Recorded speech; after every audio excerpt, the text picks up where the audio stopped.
नमस्कार। अटैचमेंट क्या होता है? जैसे कि कई लोग हम मान रहे हैं कि जिसके साथ हमको रहना है उसके साथ अटैचमेंट है, तो अटैचमेंट अगर छोड़ देंगे तो फिर हम रहेंगे कैसे? अटैचमेंट छोड़ना है समझ के लेवल पे, अंडरस्टैंडिंग के लेवल पे, कि अटैचमेंट जो है वो एक्चुअल में क्या है। अटैचमेंट सच है या झूठ है, ये समझना है। अटैचमेंट मतलब क्या कि मैं किसी के बारे में सोच के दुखी हो रहा हूँ। आपको सिर्फ मेरे वर्ड्स पे ध्यान देना है, सिर्फ मेरे वर्ड्स को सुनना है।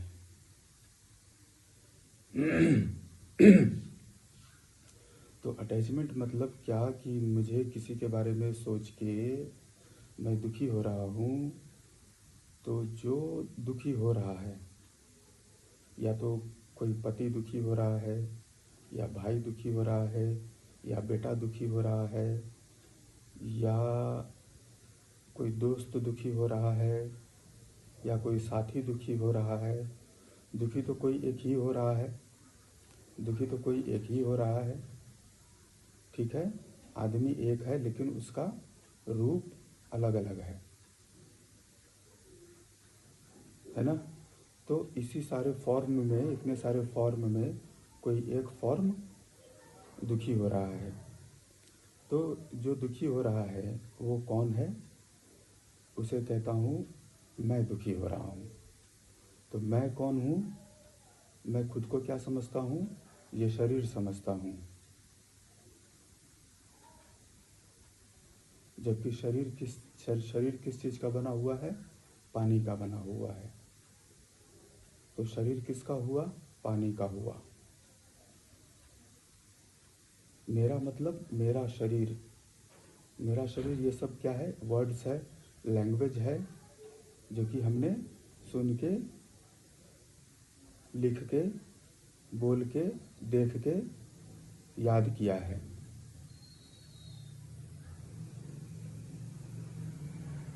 तो जो याद किया है, जो याद से आ रहा है, उसका तो शरीर नहीं हो सकता है।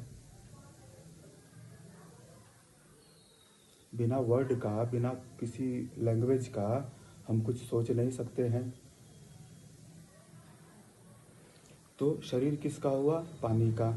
इस शरीर में जो पानी है, क्या ये शरीर का पानी है? क्या सारा पानी इस बॉडी का है? इस धरती पे जितने भी पानी है, क्या सारा पानी इस बॉडी का है? नहीं। पानी किसका है? नेचर का है। तो बॉडी किसका हुआ? नेचर का हुआ। नेचर में सब अपने आप बन गया, बिना किसी के कुछ भी सोचे। क्या मेरे सोचने की वजह से सांस चल रहा है? क्या मेरे सोचने की वजह से सांस रुक सकता है? मैं सोचता हूँ मेरे 5 तक गिनते गिनते सांस रुक जाए। 1 2 3 4 5, कुछ नहीं हुआ। तो जब सब कुछ बिना मेरे सोचे ही हो रहा है, जब सब कुछ बिना मेरे सोचे ही हो रहा है, सब कुछ इस सांस के चलने की वजह से ही हो रहा है, सब कुछ अपने आप हो रहा है, नेचर है, तो ये बॉडी किसका हुआ? नेचर का हुआ। जिस बॉडी के बारे में सोच के मैं दुखी हो रहा हूँ, वो बॉडी भी किसका है? नेचर का है। इस बॉडी से रिलेटेड जो एक्सपीरियंस मुझे हुए हैं वो है मैं। मेरी बॉडी से रिलेटेड जो एक्सपीरियंस, जो मेमोरी, जो यादें पड़ी हुई हैं, वो हूँ मैं। और जिस बॉडी के बारे में सोच के मैं दुखी हो रहा हूँ, जिस बॉडी से रिलेटेड जो मेरे यादें हैं, वो हो गया यू, आप। तो ये मैं और आप और मैं, ये कहाँ है एक्चुअल में? सब तो मेरे मेमोरी में है, सब तो मेमोरी में है। मेमोरी क्या सच है या झूठ है? Word is not the real thing, thought is not the real thing, memory is not the real thing.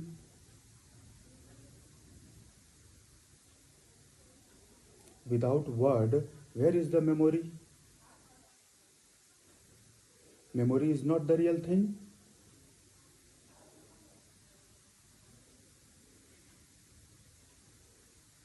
तो जो बॉडी चिपका हुआ है, मतलब जो एक एक्सपीरियंस दूसरे एक्सपीरियंस से जो चिपका हुआ है, मतलब इस बॉडी को दूसरे बॉडी से रिलेटेड जो एक्सपीरियंस है, और इस बॉडी से रिलेटेड जो मेरा एक्सपीरियंस है, वो दोनों एक्सपीरियंस के चिपकने की वजह से, उन दोनों यादों की चिपकने की वजह से अटैचमेंट हो रहा है।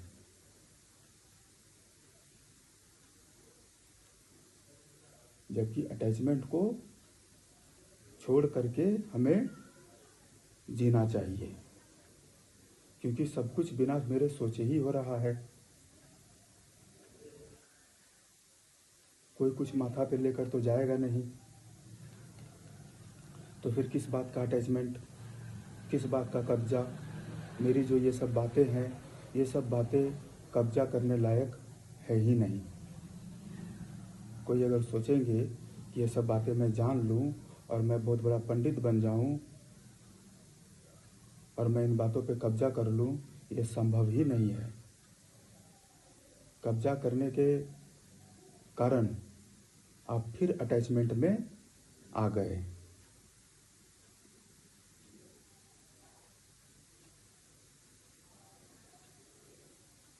अटैचमेंट से अलग होने के लिए सिर्फ और सिर्फ अंडरस्टैंडिंग रियलिटी, बॉडी क्या है, माइंड क्या है, थॉट क्या है, मैं कौन हूँ, इन सब बातों को समझना होगा।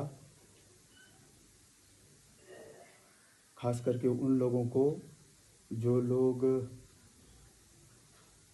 पैसे की चिंता से ऊपर उठ चुके हैं, जिनको अंदर से कोई तड़प नहीं है, जिनको अंदर से कोई भाग दौड़ करने की तड़प नहीं है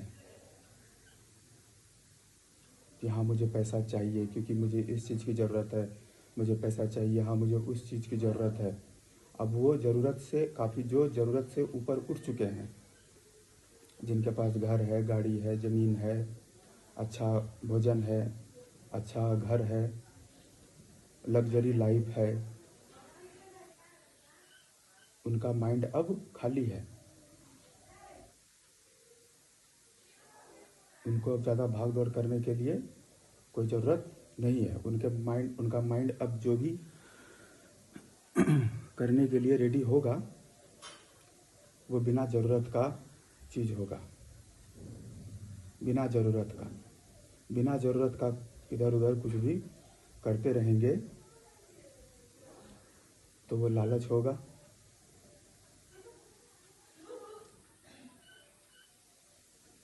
तो उनको समझना होगा अपनी सच्चाई को, बॉडी की सच्चाई को, इस नेचर की सच्चाई को, तभी जाके उनका माइंड पीसफुल होगा। नहीं तो ये दुनिया में सब चीज़ टेम्पररी है।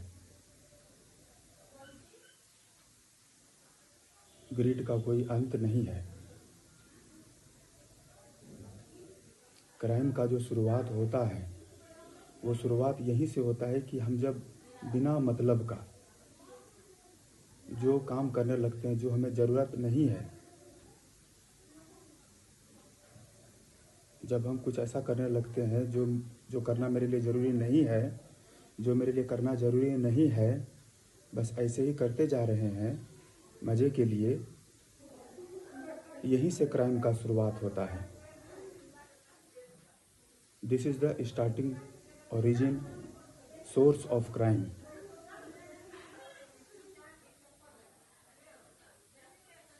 क्योंकि फिर तो वो मज़े के पीछे भागते जाएगा तो रुकेगा ही नहीं, और मज़े उसे कहाँ तक ले जाएगा।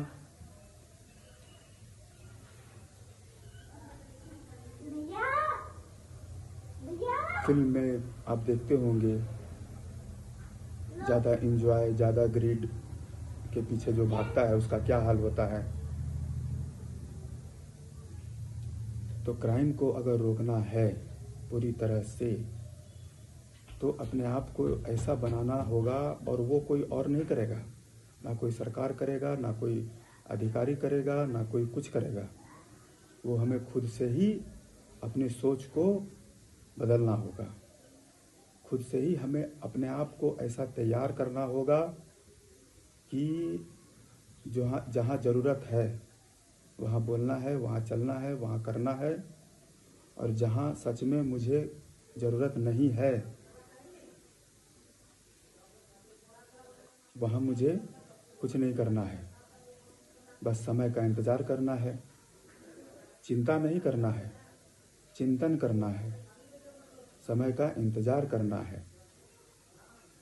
कोई काम नहीं है, कोई काम करने का ज़रूरत नहीं है, कुछ बोलने का ज़रूरत नहीं है, तो खुद को समझिए, माइंड को समझिए।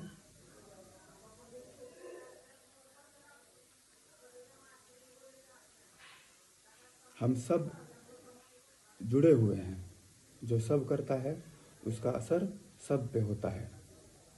एक आदमी ने मोबाइल का खोज किया, पूरे धरती पे एक ही इंसान ने मोबाइल का खोज किया, और उस एक इंसान की वजह से पूरा धरती, जितने भी इंसान हैं वर्ल्ड में, जितने भी इंसान हैं, सब ने मोबाइल यूज़ करना शुरू किए। किसी ने कंप्यूटर का आविष्कार किए, किसी ने कोई मशीन का आविष्कार किए। तो तरह तरह का आविष्कार किसी एक ही आदमी से होता गया, और उस एक आदमी का असर पूरे वर्ल्ड पे पड़ा।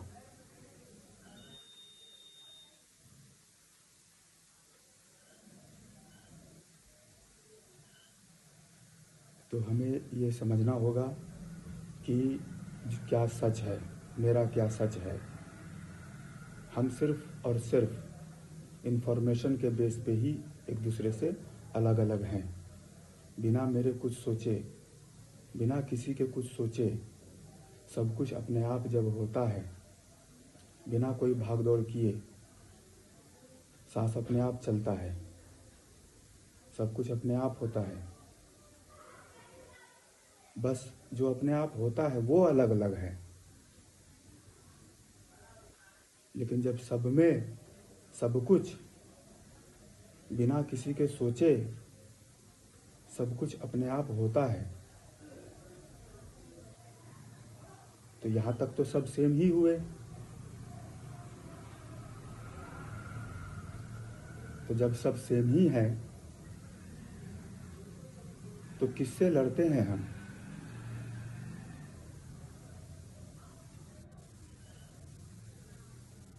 हम ही अपने समझ से, हम ही सही बात को सोच समझ के अपने आसपास के माहौल को, अपने देश को, अपने दुनिया को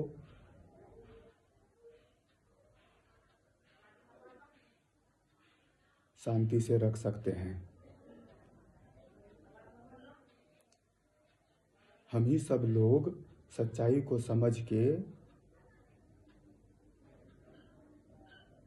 हम सब शांति से, सुखी से रह सकते हैं। जब तक हम नहीं बदलेंगे, तब तक दूसरे को दोष ठहराना का कोई अधिकार हमें नहीं है। जब तक हम सच्चाई को नहीं समझेंगे,